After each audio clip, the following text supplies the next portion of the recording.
ทุกคนซึ่งว่าในวันที่2ที่ผ่านมาทุกคนหรือว่า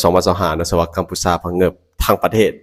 เนื่องจากว่าหุ้นเส้นเนาะได้ออกมาโวยวายเนาะซึ่งว่าลินเขามาลินบทบาทที่แข็งกร้าวแต่ก็หูดีในใจว่าเนาะไทยบอกไปศาลโลกแล้วเนาะบอกไปศาลโลกแล้วสว่าเกมนี้ไพ่ชนะทุกคนผู้ใดลิดละครเพิ่นว่าเนาะสว่ามื้อนี้เฮาจะมาโอลมกันทุกคนกับสบายดีเนาะสวัสดีครับท่านผู้ชมยินดีต้อนรับเข้าสู่ช่องไลฟ์สไตล์วิทยานุศักดิ์อยู่กับข้าพเจ้าธนงศักดิ์เช่นเก่าเช่นเคยเนาะก่อนอื่นก็ทักทายสบายดีพ่อแม่พี่น้องโม้ที่สุดทุกคนว่าจะเป็นพี่น้องอยู่ทางเมืองลาวเมืองไทยและอยู่ต่างประเทศเป็นได้สบายดีบ่ทุกคนสภาพอากาศเป็นได้อยู่ทางประเทศไทยอากาศร้อนบ่หรือว่าฝนตกส่วนจะว่าอยู่สปปลาวเนาะอากาศร้อนแต่ได้ก็รักษาสุขภาพเมื่อที่สุดทุกคนเนาะเป็นห่วงเมื่อที่สุดทุกคนเนาะโอเคทุกคนสำหรับพี่ท่านใดที่เข้ามาเบิ่งใหม่ทุกคนอย่าลืมกด subscribe พี่กด subscribe เนาะแล้วอย่าลืมกดกระดิ่งเพื่อบ่พลาดคลิปใหม่ๆของข้าพเจ้านั่นเองแล้วทุกคนสวัสดีในไทยเดือนที่แล้วเนาะเกิดมีเหตุการณ์เนาะดราม่าหรือว่าเหตุการณ์ที่เกิดขึ้นระหว่างเขตชายแดน2ประเทศไทยและกัมพูชาเนาะเหตุให้เกิดมีความตึงเครียดระหว่าง2ประเทศ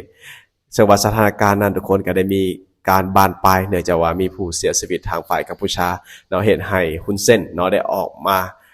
ประชุมเนาะสภาเลยทุกคนเปิดสภาประชุมเลยเนาะเกี่ยวกับการหับมือต่างๆบ่ว่าจะเป็นการตอบโต้เนาะถ้าว่าประเทศไทยเนาะเขามาบุกหรือว่า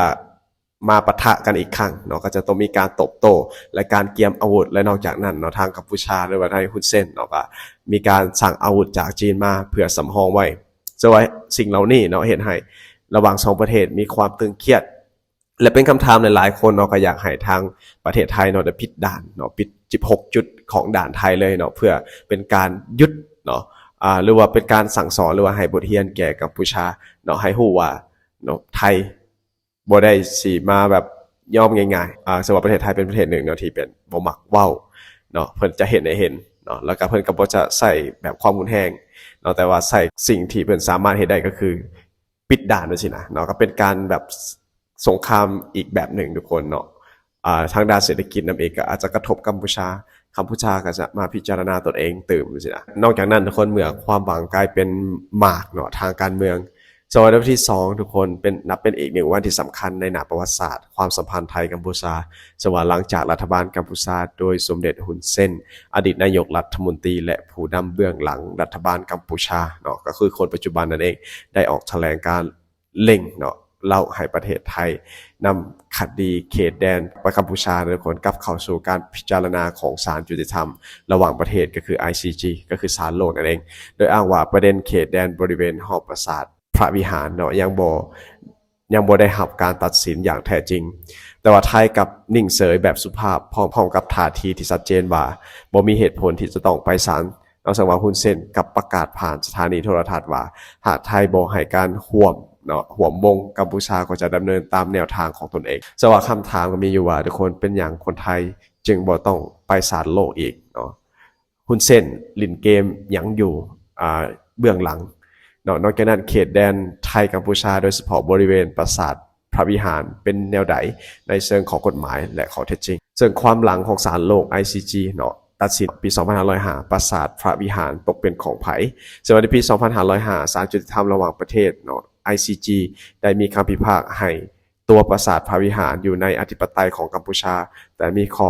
สังเกตสำคัญคือบ่ได้ตัดสินเขตแดนโดยรอบซึ่งกลายเป็นประเด็นขัดแย้งตลอดมาระหว่างไทยกับกัมพูชานั่นเองขณะที่กัมพูชายึดแผนที่1ต่อ200,000ที่ฝรั่งเศสจัดสมัยเป็นเจ้าอาณานิคมว่าเป็นหลักฐานเขตแดนที่ฝ่ายไทยบ่ยอมโดยอ้างถึงเส้นแบ่งเขตแดนตามซันปันนำเนาะซึ่งตรงกับหลักวิชาภูมิศาสตร์และสอดคล้องกับหลักสากลนั่นเองสว่าคำพิพากษาของศาลโลกปี2505นะมีผลแนวใดต่อปัจจุบันและพื้นที่เอาหอมปราสาทที่มีข้อพิพาทเส้นพื้นที่ 4.6 ตารางกิโลเมตรไผถือครองนั่นเองทุกคนเนาะสว่าความพยายามของกัมพูชาในปี 2554 หรือว่า 2556จะว่าเป็นบทเรียนของการไปศาลโลกครั้งที่2คุณว่าสว่าในช่วงปี 2554 หา 2516 กัมพูชาได้ยื่นขอตีคำพิพากษาเพิ่นว่าต่อศาลโลกอีกครั้งเพื่อพยายามให้ศาลระบุว่าพื้นที่โดยรอบของปราสาทตกอยู่ภายใต้อธิปไตยของกัมพูชาด้วยแต่ผลกลับบ่แม่นอย่างที่ฝันนะทุกคนเนาะสว่าศาลตีความว่าเฉพาะบริเวณ ล้านปราสาทเท่านั้นที่อยู่ในอธิปไตยของกัมพูชาส่วนพื้นที่โดยรอบบ่ได้ระบุชัดต้องไปจัดการผ่านคณะกรรมาธิการเขตแดนห่วม GBC ระหว่าง2ประเทศนั่นเองประเทศไทยได้ใช้ชนะทางเทคนิคอย่างหลวงหลายและนับแต่นั้นมากัมพูชาก็บ่อาจจะบีบให้ไทยยอมรับแผนที่ฝรั่งเศสเป็นข้อยุติสวสารโลกเนาะตีความใหม่ว่าแนวใดในปี2016ไผคือผู้ที่อยู่ในพื้นที่พิพาทให้ปฏิบัติทุกคนเนาะสว่าบทบาทมาเบิ่งที่บทบาทของทหารเนาะของทหารไทยปกป้องอธิปไตยแบบเงียบเพิ่นว่าจะนับตั้งแต่ปี 1551 เป็นต้นมาโดยเฉพาะส่วนที่เกิดเหตุการณ์ปะทะระหว่างทหารสองฝ่ายบริเวณหอปราสาทพระวิหารหน่วยทหารไทยที่สำคัญอย่างกองกำลังสุนารีเนาะและทหารพรานได้เข้าเสริมกำลังประจำแนวชายแดนพร้อมจัดทำแนวป้องกันให้กับกัมพูชาลุกล้ำสวาการลาดตระเวนถาวรตั้งจุดกวดและ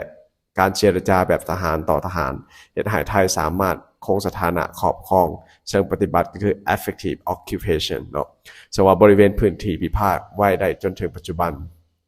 จึงว่าเกิดมีคำถามเลยทุกคนว่าเป็นอย่างแนวการครอบครองเชิงปฏิบัติจึงสำคัญในข้อพิพาทตามเขตชายแดนเนาะและทหารไทยมีบทบาทสำคัญในใดต่อการปฏิบัติชายแดนถ้าว่าถึงเรื่องการเมืองทุกคนภายในกัมพูชาหรือว่าฮุนเซนเนาะกำลังแสดงละครเนาะสว่าหลังพ้นตำแหน่งนายกรัฐมนตรีอย่างเป็นทางการเมื่อปี2566ฮุนเซนเนาะยังคงเป็นผู้นำโดยประพฤติในของกัมพูชาโดยใช้อิทธิพลผ่านลูกชายก็คือฮุนมาเนตเนาะและพรรคประชาชนกัมพูชา CPP สว่าการยกประเด็นเขตแดนกับไทยขึ้นมาอีกครั้งในปี2568ถึงเบิ่งว่าเป็นการเบี่ยงเบนความสนใจจากปัญหาเศรษฐกิจและการต่อต้านหุ้นมาเนตในประเทศสว่าหุ้นเส้นเนาะแถลงอย่างแข็งกร้าวและรู้สึกว่าศาลโลกจะบ่ยอมรับเรื่องใหม่อีกถ้าว่าบ่มีการทำติเนาะจากทั้งสองฝ่ายสว่าไทยปฏิเสธอย่างชัดเจนเลยเราสว่าการเคลื่อนไหวของฮุนเซนเนาะสะท้อนถึงความบ่มั่นคงในรัฐบาลกัมพูชาหรือบ่เนาะก็เกิดมีคำถามเป็นอย่างเนาะไทยจึงเงียบแต่สนะก็เคยบอกไปหลายๆคลิปนะทุกคนเพิ่นว่ารัฐบาลไทยในปี2018บ่ได้ตอบโต้ฮุนเซนแต่ว่าแบบดุดันเนาะแต่เลือกแนวทางนิ่งสุขุมจึงมีข้อมูลแน่นโดยเฉพาะกระทรวงการต่างประเทศออกเพียงแถลงการว่าไทยบ่เห็นความจำเป็นใดๆที่จะต้องเข้าสู่การพิจารณา ICJ เพิ่มอีกเพิ่นว่าเหตุผลเพราะว่าไทยฮู้ดีเนาะบ่มีข้อพิสูจน์ใหม่ใดๆที่จะพลิกคดีได้เนาะศาลโลกบ่รับคดีแบบเก่าซ้ำๆนอกจากนั้นยังการครอบครองเชิงปฏิบัติของไทยในพื้นที่พิพาทยังมั่นคงอยู่และแรงสนับสนุนจากนานาชาติก็อยู่ในระดับที่เป็นกลางเพิ่นว่าคำถามก็เกิดมีปัญหาหลายๆอย่างนะทุกคนก็เกิดมีคำถามว่าเป็นอย่างเนาะไทยจึงบ่ตอบโต้แบบยุทธศาสตร์ที่จะดีกว่าเนาะหรือว่าไทยมีความมั่นใจหลายปานใดในข้อมูลทางกฎหมายเพิ่นว่าสอบบทวิเคราะห์ต่างๆเนาะเกมจบแล้วนะเกมจบแล้วเพิ่นว่าเนาะแต่ว่าฮุนเซนบ่อยากจะยอมแพ้นะเพราะว่าความเคลื่อนไหวของกัมพูชาในครั้งนี้ถือวิเคราะห์ว่าเป็นการแสดงละครทางการเมืองหลายกว่าการทูตที่แท้จริงสว่าฮุนเซนฮู้ว่าบ่มี2ทางใดที่หลักที่จะดึงไทยเนาะเข้าสู่ศาลโลกได้หากไทยบ่ยินยอมแต่ว่าขณะเดียวกันก็ฮู้ว่าภายในประเทศของตนเองกำลังเกิดกระแสต่อต้านต่อระบบพ่อลูกเนาะที่กำลังขีดคุกคามเสถียรภาพพรรค CPP และราชวงศ์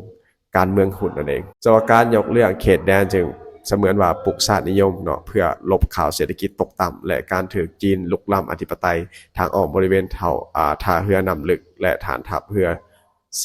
เรียมนั่นเองสว่าสาเหตุที่แท้จริงจากการโหนคดีเขตแดนในปี2568มันแม่นอย่างทุกคนเนาะฮุนเซนได้หรือว่าเสียหลายกว่าจากเกมนี้ก็เกิดมีคำถามโดยรวมแล้วทุกคนคำว่าอธิปไตยเนาะบ่ต้องเว้าออกมาดังๆก็ได้เพิ่นว่าในขณะที่กัมพูชาเนาะใช้การรณรงค์เนาะผ่านสื่อภายในประเทศว่า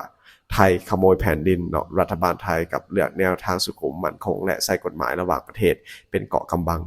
การที่ไทยบวกเข้าสู่ศาลโลกเนาะบ่ได้แม่นว่าย่านแพ้อย่างต่างๆทุกคนแต่พอฮู้ว่าบ่จำเป็นเนาะซึ่งว่าฮุนเซนฮู้อยู่เต็มอกนะว่าเกมนี้แพ้ตั้งแต่ยังบ่ได้เริ่มแต่ก็ยังเลือกที่จะเล่นละครนะทุกคนเพราะหวังว่าผลภายในประชาชนไทยและประชาคมโลกจึงควรเข้าใจว่าอธิปไตยบ่จำเป็นต้อง ห้องดังๆออกมาทุกคน แต่ว่าหากมีหลักฐานกฎหมายและการปฏิบัติที่แน่นหนาเท่านั้นเนาะอันนี้คือเป็นข้อมูลนะทุกคนที่ข้าพเจ้ารวบรวมมาพี่ๆมีความคิดเห็นใดเนาะก็สามารถคอมเมนต์อย่าลืมกิฟข้าพเจ้าได้เนาะโอเคทุกคนคลิปเฮาจบเพียงนี้สบายดีสวัสดีครับ